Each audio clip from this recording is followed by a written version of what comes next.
Do we Indians often underestimate ourselves? Humility, of course, is a virtue, and it is said that pride comes before a fall, but one cannot fall if one hasn't risen in the first place. The confidence that comes with pride helps you stand up. Pride is not a problem, it is excess pride that is a problem. And in our official history books, we don't exhibit enough pride about the achievements of our ancestors. We don't celebrate them enough. Our history books are also excessively Delhi and Northwest India focused, especially in the history of the last 1500 years.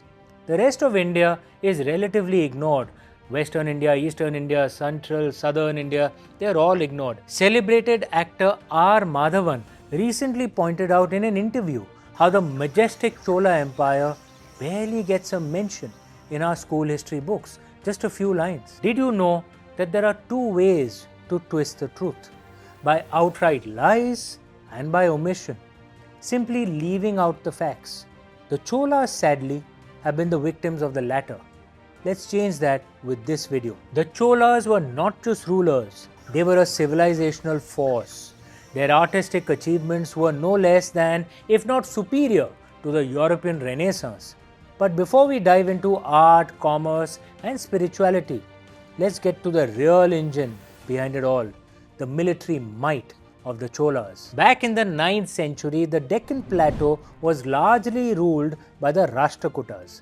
Their tales of bravery so mighty that Arab chroniclers listed their king among the top 4 monarchs in the world, alongside the Abbasid Caliph, the Chinese emperor and the Byzantine emperor. The Cholas didn't just survive these odds, they outcompeted one powerhouse after another. The Rashtrakutas, the Gangas, Cheras, Chalukyas. When the dust settled, South India belonged to the Cholas. But they didn't just stop there. They also conquered large parts of eastern India right up to the sacred Ganga river. It is said that this victory was such an emotional moment for Emperor Rajendra Chola that he adopted a new title, Gangai Konda, the one who brought the waters of the holy Ganga. And this is where things get really interesting. The Chola kings had deep strategic imagination. They understood the value of the Indian Ocean. They dreamed bigger, far beyond the boundaries of land, right into the deep blue Indian Ocean. It wasn't enough to rule South and East India.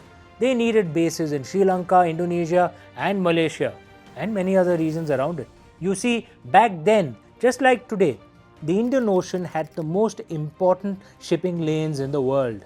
In a very real sense, the Indian Ocean has always connected the East and the West.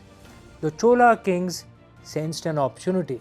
If they could control the ship traffic of the Indian Ocean, they could control all the trade between China and Europe, Korea and Arabia, and so on. Emperor Rajaraj Chola and Emperor Rajendra Chola built one of the mightiest navies of medieval times. This navy conquered ports in Sri Lanka, Java, Myanmar, Malaysia, Indonesia, of which Java was a part, Cambodia and Thailand. The Cholas became the central axis around which Eurasian trade revolved. From their ports, Chola merchants exported cotton, textiles, silks, spices and the legendary wood steel swords, perfect for battle, while importing horses from Arabia, some spices from Southeast Asia, remember we had our own spices as well, and much more. Trade brought wealth, and wealth sparked a cultural golden age. From trade came wealth, and from wealth came some of the greatest cultural achievements the world has ever seen.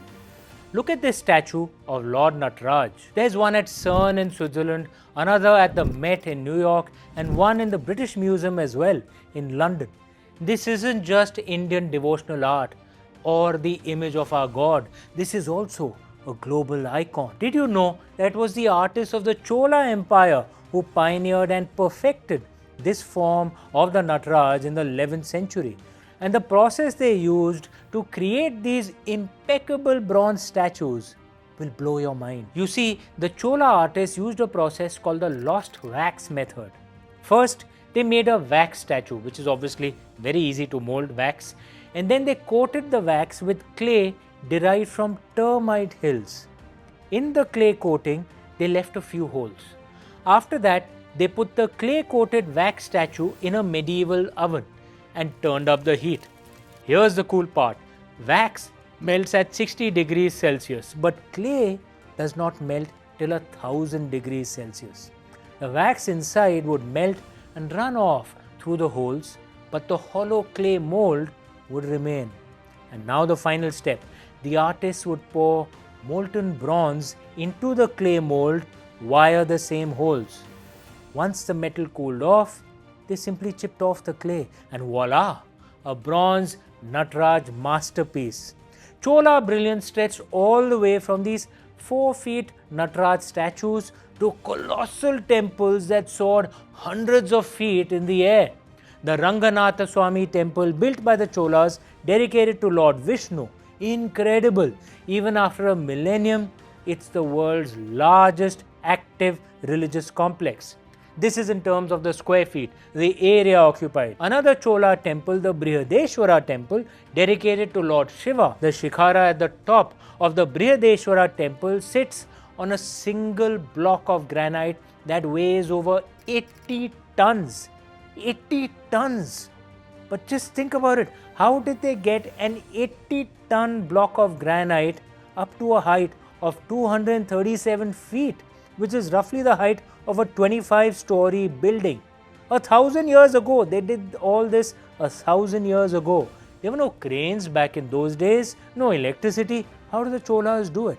Here's how. They constructed a 6-kilometer long ramp and pulled the 80-ton granite block all the way up, using elephants, horses, and some really brawny, tough men.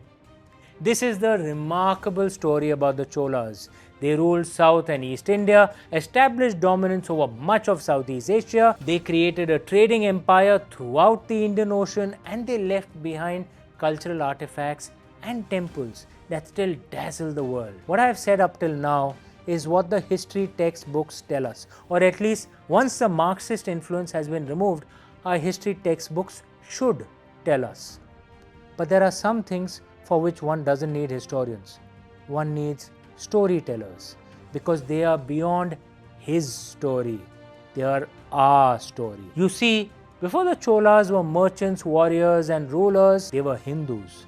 And they lived at a time when the Hindu-Buddhist-Jain civilization was under relentless attack in North India. Temples and viharas were being burnt, cities pillaged, pilgrims killed. Do you think the Cholas stuck to their lane at that time? Ignored what was happening to their brothers and sisters up north? Kept quiet and minded their own business? I don't think so.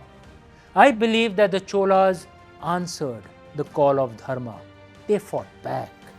When one of Lord Shiva's greatest temples, the Somnath temple, was sacked and desecrated, one of the most ardent devotees of Lord Shiva, Emperor Rajendra Chola, launched a mission to avenge this sacrilege. And my upcoming book is the fictional story of that mission. Chola Tigers, Avengers of Somnath. Pre-order now and join the resistance. Links to pre-order the Chola Tigers and its companion book Legend of Suheldev is there in the YouTube description or in the bio.